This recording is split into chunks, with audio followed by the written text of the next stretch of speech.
Hey guys, it's CS Fan 001 here. Welcome to another one of those weekly trophy list update videos. This is not quite a weekly trophy update because this is being recorded on Friday, July 19th, 2019, and will be going up on Saturday, July 20th of 2019, instead of Monday the 22nd. So this will have only covered Monday through Friday of July. So that would be what, July 15, 16, 17, 18, 19. So July 15th through 19th of 2019. Anyway, so I'm recording it now because I'm going to be out of town for a few days. I'm going to be headed home for a few days. I got some stuff to take care of back home. And I'm going to be gone from Saturday the 20th through the Thursday of the next week, or actually through the Wednesday and getting back on the Thursday. So I'll be gone for a few days there, and I'm not taking my recording equipment or my PS4 or anything because I don't really see a point of doing so because it's only a few days. I mean, whatever. I'm just going to bring my Switch with me. That makes the most sense. So I'm not gonna, since I won't have my PS4 with me or my recording equipment, I'm just gonna go ahead and record this now and put it up on Saturday. So a couple days early because the next trophy list update won't come until, I'm checking the calendar right now, Monday the 29th. That'll be the next trophy update after this. So it'll be, like 9 or 10 days afterward. So anyway, there's been a little bit of progress in the last 5 days on 3 games plus. There was also some progress on Red Dead 2. I am currently level 47, like halfway, or no, a quarter of the way through level 47. I only need, like, maybe, I think 12 to 13,000 more XP.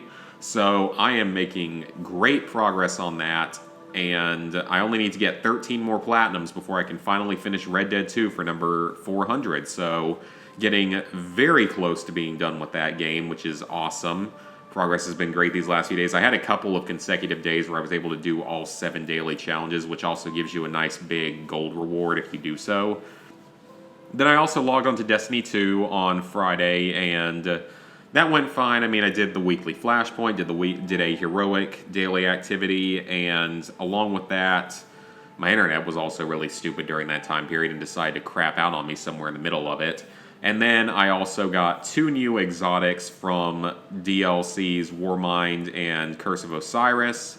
So made a little bit more progress on that. So slowly making progress. We'll get there eventually. I mean, I don't know when, but it's not exactly high priority because, I mean, we still got a full year 2 expansion coming up. Or year 3 expansion, I mean, in, I guess, September is when the next one comes out, which should be interesting enough. But yeah, that comes out at some point in the fall, so that I'm sure is going to bring more trophies. So those are the 2 games that I played kind of passively this week. More importantly, though, are the 3 games I made trophy progress in this past week. I did not play Black Ops 3 in this past week. This is just the most recent game that I didn't play on the list. So the first one is Uncharted 2.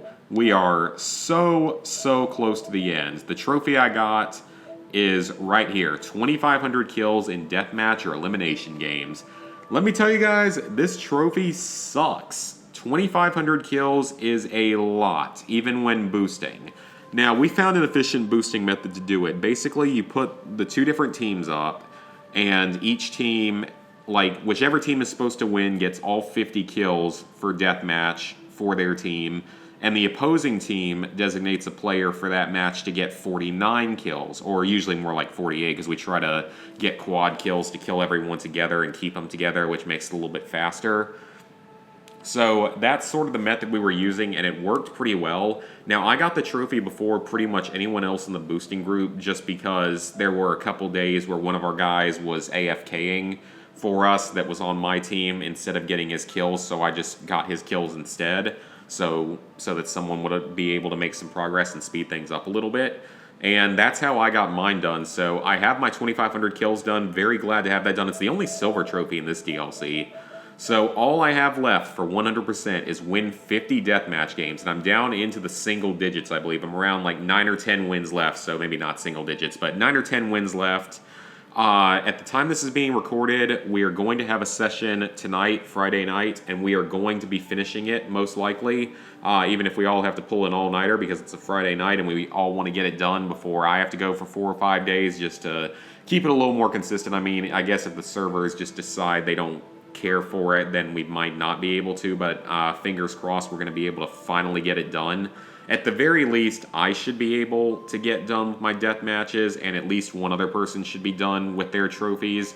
But there's, 4 or 5 of us that still need trophies, so we're all going to stay in there until everyone gets it. I don't want it to have to be delayed yet again by another few days, because I want to be, when I get back to Cincinnati after going home for a few days, I want to be able to jump right into Uncharted 3. Uncharted 3 is going to be horrible, by the way. Uncharted 3 is terrible because not just the treasure grind, but some of the other trophies are terrible. The one good thing about it is it allows split screen play, which means you need fewer consoles and fewer accounts and fewer people, because every account can do 2 players on it at a time, so you really only need 5 different accounts and 5 different PS3s, so thankfully that does make it a little bit easier, but it's still noticeably quite annoying. So, I mean, while we're going to get Uncharted 2 done, hopefully Friday night, if not, we'll get it done next week no matter what. But Uncharted 3, we'll have to see. It's going to be cutting it close, and I'm going to get at least some progress done. I just don't know if we're quite going to get it 100%. I mean, we'll have to see. I hope we do. I've also got a turbo controller coming in to help make it easier, but honestly, I don't know what's going to end up happening. I really hope it's going to get done, or at least close. But we're just going to have to see in the end, because, I mean, I don't know. It's just so much time put into it. We'll have to see. So then, the first of 2 platinum trophies that I earned in this past week was the Lego Movie 2 video game. So I had earned a few trophies prior to this. I had earned like the first few trophies because I'd only played a few minutes before the last video. It was a GameFly game, so I wanted to go ahead and get it done. It took me about 5 days to do. This is a very easy Lego game, as with most of them, and it's also one of the shortest Lego games. It can be done in about 13 hours. It takes 12 to 13 hours. If you sort of know what you're doing in it. It might take a little bit longer if you don't. I also went and did the DLC levels. We'll get more into that in a moment. But the game plays very, very differently from the traditional Lego game. Unlike most Lego games, yes, this has sort of open hub worlds that you explore, but throughout the hub worlds, you just go start the quests, which occur within said hub worlds, not like in separate actual full-scale levels like any other Lego game. There's no stud meters, there's no true red bricks in this one. There's no gold bricks, but they're replaced by what are called masterpieces, which are like purple bricks that basically are the same thing as old gold bricks from other Lego games. It's not like it's the worst Lego game by any means, but it's a very different setup, and I had some issues with it. I don't think it can work for a game that's smaller like this, that's shorter and based on only a single movie, but I would not want to see this kind of setup for something like, say, the Lego Star Wars Skywalker saga that's coming out at the end of the year after the final Star Wars movie in the Skywalker saga. So I do not want to see it in something like that. It would be terrible. But for something like this, it's at least tolerable, but it's very, very different, and it's not really something that I personally liked. I did like the ability to switch between the different like special abilities, like the grapple gun and the destroy special colored bricks and stuff abilities on the fly, which was kind of nice. But I mean, I don't think there's co-op, or if there was, I never tried it, and there's no point to. It's not really, in my opinion, that fun or that good of a game. It's not one that I personally enjoyed as much as some of the other Lego games. Maybe it's also because the Lego Movie 2 wasn't my favorite of the Lego movies. It was actually my least favorite of the 3 that I've seen. I haven't seen the Ninjago movie yet, but I've seen the other 2, so it also wasn't quite my favorite Lego movie, but that's just me. And the thing doesn't even really follow the story of the movie all that well. It's just kind of weird. So again, it's just kind of a weird, different game. As for the trophies, though, you will get trophies for finishing each of the main worlds. There's sort of 6 main worlds, which are the Apocalypseburg, Asteroid Field, Jungle, Harmony City, Sorting Area, and the Ceremony. And by finishing those levels and finding all the masterpieces in them, you'll get a good number of trophies, everything so far. Then you have to complete a number of bonus levels: Classic Bricksburg, the Old West, Middle Zealand, Planet Unikitty, and Planet Sparkles, and complete the main story. All those trophies will come through natural progression while you're going for 100%. You'll get all these trophies through actual story progression as you get each character like on a different level. So nothing missable or anything to worry about there. So now we get into the more interesting stuff. This game has a system called relics. They're basically loot boxes from like any other online-based game. Each one that you open will give you a random item, and you never know what it's going to be. You can also get duplicates. Now, the good thing is this game does give you a guaranteed way to get new stuff, is that if you pick up gold relics, which you can very easily farm on the gold level that you get once you've found 400 of the masterpieces out of the 475. Once you found 400, you can go there. There's 10 more on that planet that you do have to get for the 100%, but all the chests on that planet give you gold relics that give you new items until you've run out of new items. So, thankfully, there's nothing to worry about if you don't get it naturally before then. Apocalypse Star is the 7th main world, and it's basically a giant sandbox with fewer masterpieces. It only has 40 instead of the typical 50.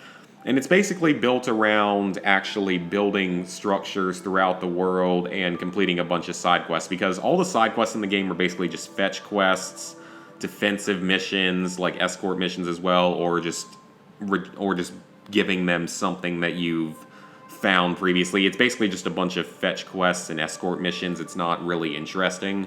The buildings will come naturally while going for that. The 1,000 brick pickups is going to come naturally while playing the game. The discovery chests and the 100 items. Well, the discovery chest is going to be natural. The 100 items might come a little bit later, but you should get it naturally. The 100 characters should come naturally as long as you're picking up a lot of gold relics. Open 50 relics will come naturally. The mini doll, I think, is maybe story related. Buying something in a shop is story related. You're going to do that very early on. Duplicate relic is unmissable. Build attack is, I guess it's technically missable, but you're not going to miss it. You're going to get it very early in the game. 100% in this game only requires you to find the 475 masterpieces. You don't have to get every single character. You don't have to get every single item, thank God, or else it would be a lot worse. Especially all the stuff that you have to scan, because there's hundreds of items that you can build that you have to scan to unlock. And that would take absolutely forever if you had to do that. Million studs, there's technically a multiplier. It's one multiplier that you have to activate in a certain way that gives you ×2. But you won't ever need any of the multipliers in this game. You get plenty of studs, and while I don't think this is gonna, I think that you have to have 1 million at once. It's still not hard, because 1 million studs is not that hard to come by, and you don't buy very much in this game, because for the most part you don't buy your characters and stuff. For the most part you get them from relics. 50 stickers with the sticker gun, that's a miscellaneous trophy. It's very easy.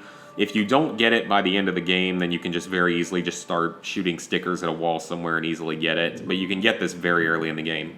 Is that a thunderstorm? No, that's a lawnmower outside. Okay, random interruption.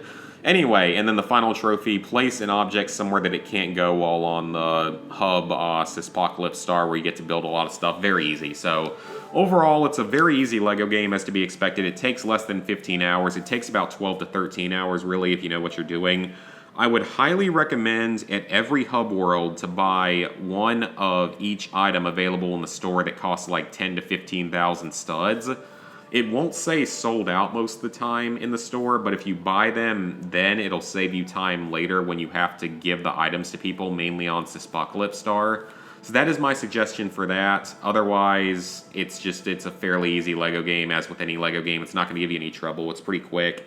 But it's a very different game design, so it's going to be up in the air for some people as to whether or not they really like it. Finally, this week, I did the PS4 North American version of Drowning. I've talked about this game before on a previous update, because it's actually a pretty solid walking simulator game, but it's also a very easy platinum. It takes about 30 minutes to do. I think the fastest time is like 21 minutes, which I'm not really sure how you do it quite that fast. But basically, you have to get the 4 different endings to get the first few trophies, and the new game trophy is guaranteed as long as you hit new game at the beginning, which apparently 0.7% of people don't do. And then you have a bunch of year-specific trophies. Turn around and try to get in the water on year 8. Try to walk off the bridge 10 times in year 11. Try to climb the rock by turning around right at the beginning of year 12. Try to climb the hill that you'll see the second you see the cabin in year 12. Turn to the right and you'll see the hill. The secret gift box is in year 8. It's pretty early on in year 8, and you can. The good thing about this game is you can skip scenes now, which makes the game go significantly faster. Else it would have taken like closer to 2 hours. Find the secret snowman. That is either year 9 or 10. I think it's year 9. I'm pretty sure it's year 9 that you get this one. Yeah, it's year 9. I can see by the way the trophies are set up, so that's where you get it. Like, basically, if you follow the guide on PlayStationTrophies.org, you won't have any problem getting all these trophies in that half an hour. Bad Driver, I think, has got a video guide of it as well.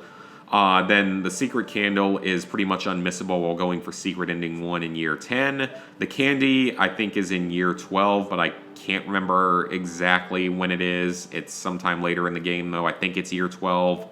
The Christmas tree, this is year 12. It's early on in the forest section of year 12. And the secret sock is in that really white area when going for either secret ending 3 or the main ending in year 12. It's in that area.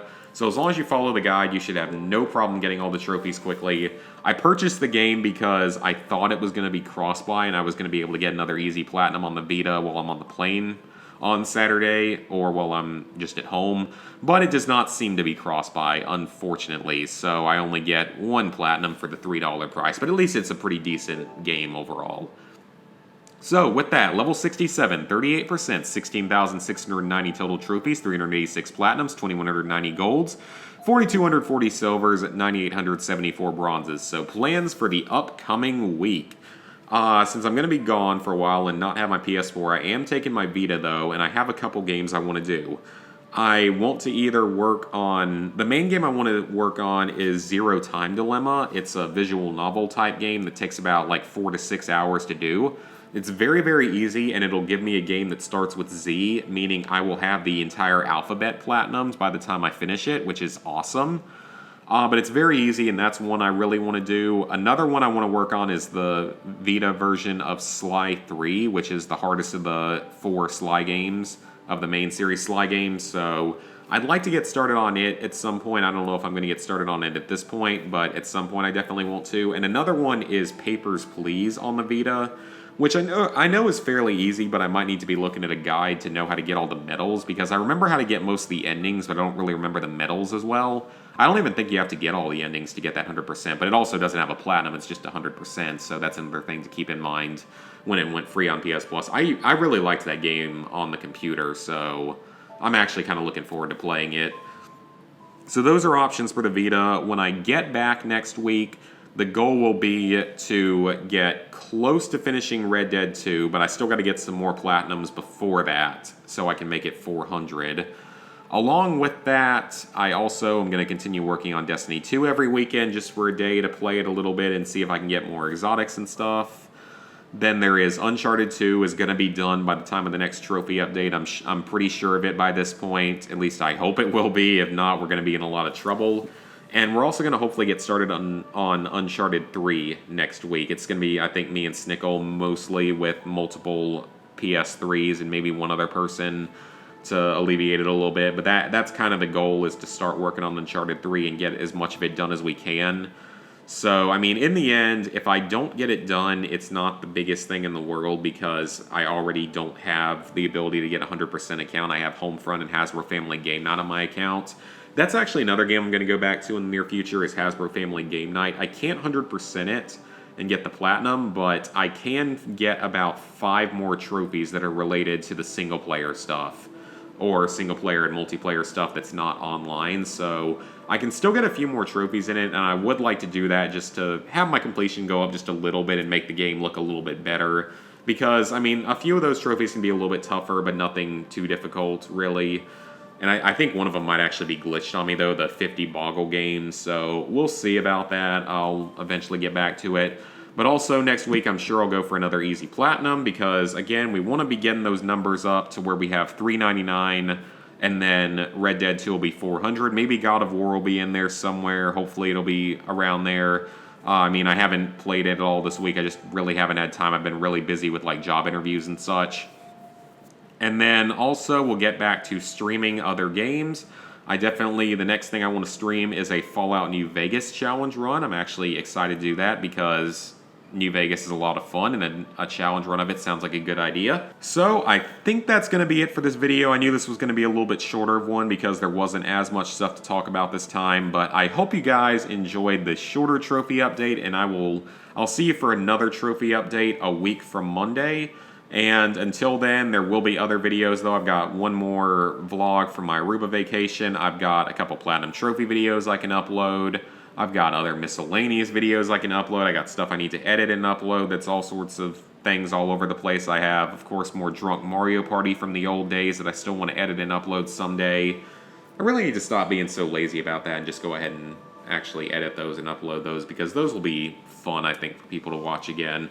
So anyway, hope you guys enjoyed the video, and I will see you guys for more streams later next week and videos between now and then.